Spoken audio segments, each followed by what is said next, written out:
Hey everyone, welcome to Gossify. Let's talk about Rani Mukherjee और उनकी hypocrisy. तो जब भी कोई सेलिब्रिटी विमेन सेफ्टी या मीटू जैसे सीरियस इश्यूज़ पर बोलता है तो पब्लिक नेचुरली उनकी बातों को माइक्रोस्कोप के नीचे रखती है। और जब वही celebrity on screen women empowerment वाली फिल्म्स का फेस हो तो एक्सपेक्टेशंस थोड़ी ज़्यादा होती हैं। इसी कॉन्ट्रास्ट की वजह से रानी मुखर्जी का कुछ स्टेटमेंट्स लोगों को अनईजी लगे। एक पैनल डिस्कशन के दौरान रानी बार बार ये पॉइंट लाती रही कि विमेन को अपनी सेफ्टी के लिए खुद अलर्ट रहना चाहिए। उनका एम्फेसिस ये था कि विमेन को ऐसी सिचुएशन से बचना चाहिए जहाँ पे रिस्क हो सकता है। तो उनके अकॉर्डिंग बॉडी लैंग्वेज और प्रेजेंस ऐसी होनी चाहिए कि सामने वाला इंटिमिडेट हो, और अगर फिर भी कोई लिमिट क्रॉस करे तो तुरंत रिएक्शन करना चाहिए, लाइक इवन फिजिकली। आइडिया तो काफ़ी अच्छा है बट ये प्रैक्टिकली पॉसिबल नहीं है।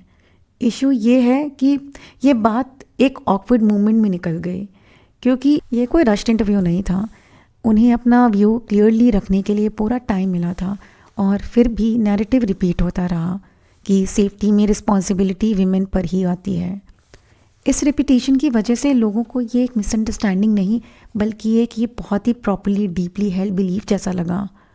जब दीपिका पादुकोण ने ये पॉइंट रेस किया कि हर इंसान फिजिकली और मेंटली एक जैसा नहीं होता और हर कोई फाइट बैक करने की कंडीशन में नहीं होता, तब डिस्कशन और भी सीरियस हो गया।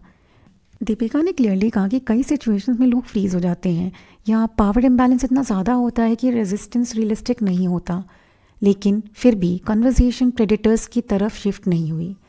रानी का रिस्पॉन्स फिर भी एक विमेन पर ही आ गया कि वल्नरेबल विमेन को काम करना चाहिए, उन्हें अपने अपने आप को प्रिपेयर करना चाहिए। और यहीं पर काफ़ी लोगों को डिस्कनेक्ट फील हुआ, क्योंकि हैरेसमेंट करने वाले लोग कैसे अकाउंटेबल होंगे, इस पर डायरेक्टली बात हुई ही नहीं। मल्टीपल चांसेस मिलने के बाद भी फोकस वहीं का वही रहा।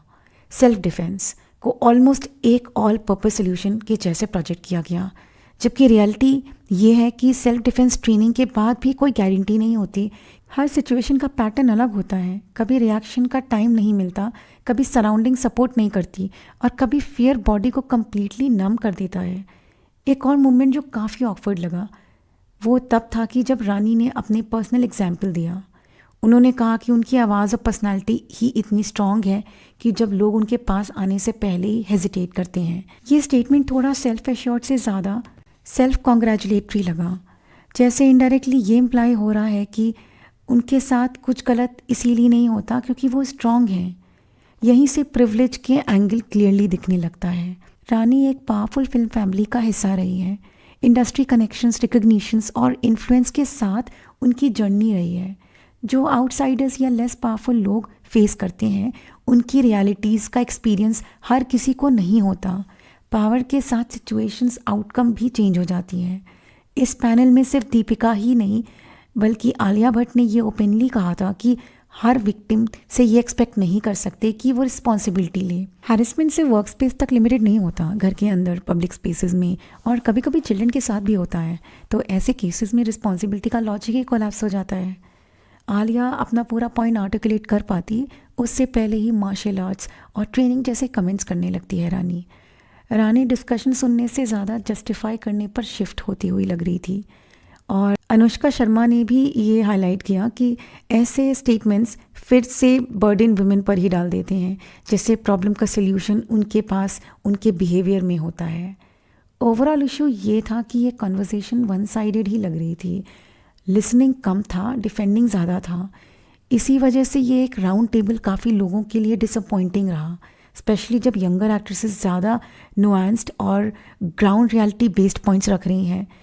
ये भी नोट करना इम्पॉर्टेंट है कि ये स्टेटमेंट किसी अर्ली करियर फेज के नहीं हैं। ये उनके मैच्योर करियर स्टेज पर आए हैं, डेकेड्स ऑफ एक्सपीरियंस के बाद। और इस एज और एक्सपोजर के बाद भी अगर फोकस सिर्फ विमेन की रिस्पॉन्सिबिलिटी पर रहे तो वो नेचुरली एक टोन डेफ लगता है।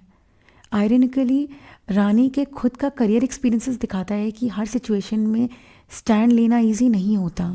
गुलाम के टाइम उनसे कहा गया था कि उनकी आवाज़ सूट नहीं करती और डब की जाएगी, और ये सब इंडस्ट्री के लार्जर इंटरेस्ट के नाम पर उन्हें एक्सेप्ट करना पड़ा, जो उनके लिए पर्सनली काफ़ी हर्टफुल था।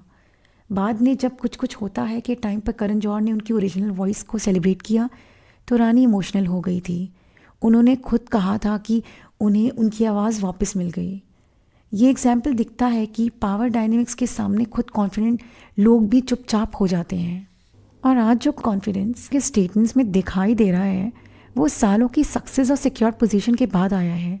स्पेशली मैरिज के बाद उनकी इंडस्ट्री स्टैंडिंग और स्ट्रॉन्ग हो गई है।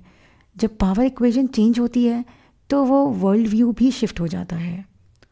मी टू पर उनका स्टैंड काफ़ी ज़्यादा क्वेश्चनेबल था। जब उनके पर्सनल बैकग्राउंड को देखा गया, उनके ब्रदर पर कास्टिंग काउच के एलिगेशंस लगे थे, पुलिस केस हुआ था और अरेस्ट भी। इस कॉन्टेक्स्ट में प्रेडेटर्स पर सवाल ना उठाना और विक्टिम्स पर फोकस रखना लोगों को और भी ज़्यादा अनसेटलिंग लगा। पास्ट इंसिडेंट्स भी इस इमेज को रीइंफोर्स करते हैं। ऐश्वर्या राय के साथ फ्रेंडशिप का एंड, चलते चलते के टाइम रोल रिप्लेसमेंट और power driven decisions. Career moves हो सकते हैं लॉजिकल, लेकिन ह्यूमन इम्पैक्ट इग्नोर नहीं हो सकते। कई बार कॉन्सिक्वेंसेस उन लोगों को फेस करना पड़ता है जिनकी कोई गलती नहीं होती। और यही पैटर्न आदित्य चोपड़ा के साथ रिलेशनशिप्स में भी दिखाई देता है। जब तक डायनेमिक्स कन्वीनियंट होती है तब सब स्मूथ होता है, और जब बैलेंस शिफ्ट हो जाता है तो इक्वेशंस भी बदल जाती हैं। यही एग्जाम्पल्स मिलकर एक पिक्चर बनाते हैं जहां पावर और अपॉर्चुनिटी ऑफन एम्पैथी से ऊपर दिखाई देती है। जब भी मर्दानी का नया इंस्टॉलमेंट आता है, विमेन सेफ्टी और एम्पावरमेंट फिर स्पॉटलाइट में आ जाते हैं। लेकिन जब ऑफ स्क्रीन कॉन्वर्जेशंस उस मैसेज को अंडरमाइन करती है तो गैप क्लियरली फील होता है between what is shown and what is believed. And में डिस्कम्फर्ट का रीज़न ये था कि रिस्पॉन्सिबिलिटी का बर्डन बार बार विमेन पे डाला जा रहा था। रियलिटी ये है कि हर सिचुएशन में रिएक्शन पॉसिबल नहीं होता। फियर, शॉक और पावर इम्बैलेंस रियल होते हैं, और जब इन्फ्लुएंशियल लोग बिना नुआंस के बात करते हैं तो इम्पैक्ट उनके इंटेंशन से ज़्यादा हैवी हो जाता है। शायद इस पूरी डिस्कशन से सबसे ज़्यादा अनकंफर्टेबल पार्ट ये था कि किसी एक स्टेटमेंट का इशू नहीं था। ये एक पैटर्न जैसा लग रहा था जहाँ रिस्पॉन्सिबिलिटी की बात होती है लेकिन पावर, फियर और लैक ऑफ चॉइस पर बात कहीं पीछे रह गई। और जब ऐसा होता है तो कॉन्वर्सेशन ख़त्म हो जाती है पर डिस्कम्फर्ट वहीं रह जाता है। आपको क्या लगता है, रानी मुखर्जी का एटीट्यूड हिपोक्रिटिकल है या इग्नोरेंट? आप अपने ओपिनियन कमेंट्स में ज़रूर शेयर करिए। तब तक के लिए थैंक यू।